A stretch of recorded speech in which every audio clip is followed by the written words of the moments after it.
Start that. And so which one is it? You do it from here? I'm gonna do this from this one. This is my secondary one. Gotcha. So in other words, you can look at me that way. Okay. And I will. This has got a little bit of a longer lens. I feel kind of weird sitting. Well, it's going to be a really tight. I'll show you in a second if you Okay. want to come and just see how I frame it. It looked good. The only thing that's cool is, and you can just, if you want to turn your body a little bit. I mean, do whatever you want because I'm going to be tight on you. Cool. I mean, you devil people.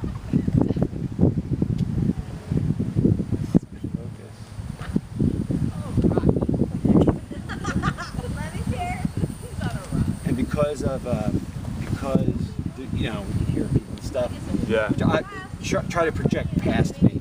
Okay. For the answers. So okay. Now I'm just going to right here. Okay. I'm sure this is cool. All right. One of the reasons why I wanted to interview you, besides personally liking your show and liking you as a host, is that the essence of your entire show is taking viral videos, obviously, and it's trying to determine if they're authentic, obviously, hence the title of your show. Now, the biggest problem with the Ouija board isn't whether or not something's going on, because certainly something is. It's a question of if is it paranormal, or is it ideomotor, psychological, or a combination of the two. As a filmmaker, I have my belief system. I believe it's something supernatural. I believe in the supernatural. My expert, Robert Murch, my partner, he doesn't even believe in the paranormal, and he doesn't believe the paranormal, good or bad, has anything to do with the Ouija board. So for you, I think I'm going to start off by saying, what's your name? What do you do?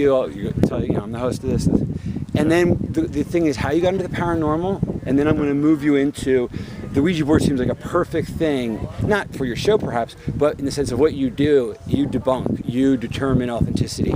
And therefore, if you did a thought experiment about the Ouija board, how would you go about to determine whether it was paranormal or physical? Just explore it just verbally, and then we'll go from there. All right, and I am now focused on you. And is that's not too bright in your eyes, right? The sun. Nah, I'll try not to squint. Yeah, no, you look fine. I just want to make sure it's okay. All right, so now I have a nice shot of you, and okay. Do you have a boom mic or anything? No, these two actually I got updated this. There's a different mic on this 5D Mark II, and I get better results than when I use a boom, because when I get the boom in this wind, even with the windscreen, I get so for actually when it's a little bit of a windy thing, these mics actually are better, and I take usually the audio from that. So that's why I use both. Where are you on my eye line? So you can look right here on my shoulder here. Okay. So first question: your name, what you do, and how you got involved in paranormal programming on TV, basically. Okay. And action. My name is Ben Hansen, and I host a show on Sci-Fi called Fact or Fake Paranormal Files. I've been involved in the paranormal ever since I was about 12 years old. Primarily, UFO research is what got me into it, and then when I was in college, I started getting into the ghost hunting stuff. Is it based on curiosity or some experiences you had?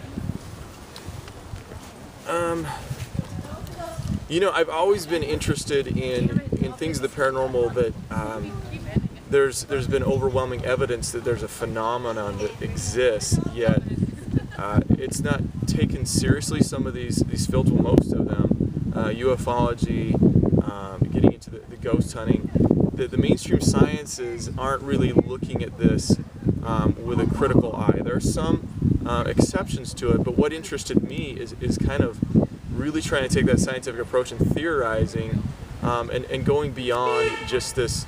No,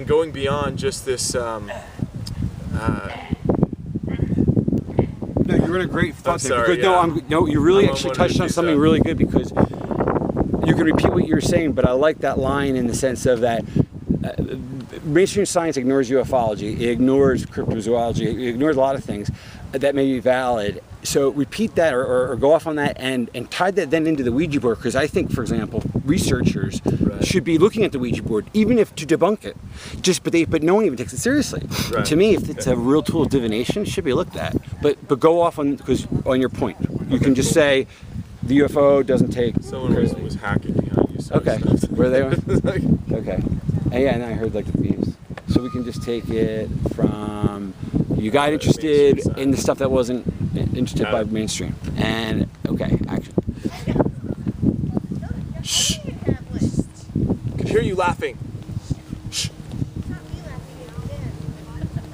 Okay, action. All right. I got interested in studying the paranormal because there are, well, most subjects, whether it's ufology or ghost hunting, cryptozoology, they're not taken with nearly the same seriousness in mainstream science, partly because I believe it's difficult to replicate in experiments.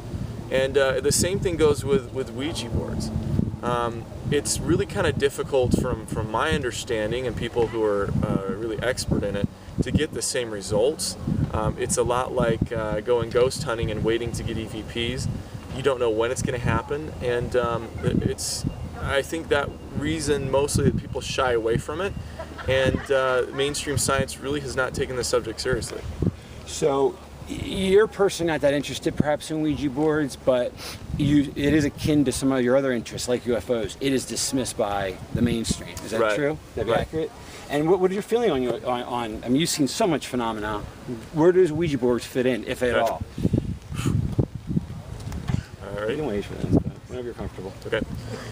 On our show, we focus on all types of paranormal occurrences. We look into UFO and alien contact. We also do ghost hunting and Bigfoot, whatever it is. We have had a few instances where we've looked at Ouija board cases, and it's really interesting because there is such a stigma attached to it that there's a lot of decisions that go into how we choose a case. In the case of Ouija boards, it's very, I guess there's very strong feelings, mostly against them.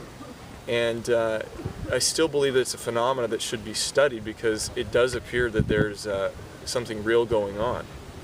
We had one particular case where somebody sent us a video, and there's a group of people sitting around a planchette, and they all had their hands on it, and then they remove their hands, and the planchette moves by itself. I heard about this, and it turned out that they faked it, though, didn't it? Wasn't that the ended up of the story, or was I wrong there?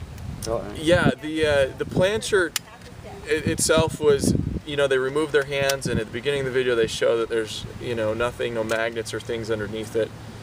And we take on videos like this because the whole kind of point of our show is to separate the fact from the fiction. And if you've eliminated all the most plausible explanations and what's left is the paranormal, then of course it's more likely. Occam's razor, basically. Yeah. And we did not end up accepting this case, but I remember thinking about it and my personal feelings about Ouija boards. Hold for that. Yeah, exactly. In fact, if you hold for 1 second, if I run in my car, I can just get a new battery, and then 5 more minutes and we'll be done. Okay. Wait, here, I'm going to turn this off right here.